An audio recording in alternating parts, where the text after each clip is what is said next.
vimos de rexistrar as 13 firmas que acadamos e que conquiren a maioría absoluta, en donde os 12 compañeiros me elixen como candidata á alcaldía do Concello de Lugo. É unha decisión fundamentada en eivas importantes, que nos últimos tempos se viron moi agravadas pola debilidade e a fragilidade dun goberno que non conta coa maioría do pleno. Pero tamén foi perdendo ese apoio social.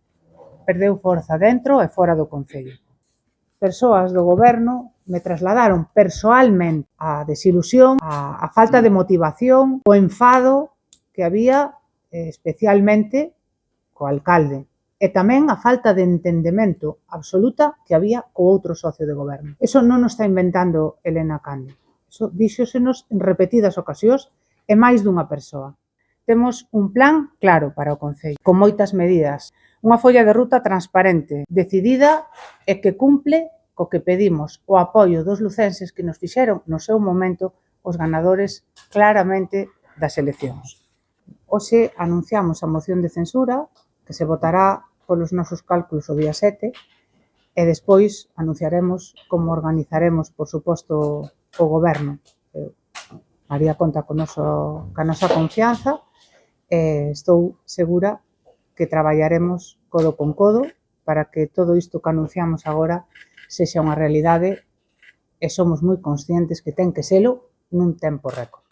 A idea de todo isto é tamén mandar unha mensaxe de tranquilidade, non? Queremos gobernar para todos, sin reventar a ningún proxecto, sin revanchismo, con normalidade, con serenidade, pero sempre aproveitando todo o bon que esteña feito, por suposto. A partir de agora, gustaríanos chegar a moitos acordos. Nos últimos tempos, é certo que o mellor collía máis protagonismo o acordo que tiñamos con María en algunha votación de pleno, pero eu poño en valor, porque todos os compañeiros o traballaron moito, sacamos moitas iniciativas con apoios do Bloque, outras veces con apoios do PSOE, outras veces con a abstención dun grupo.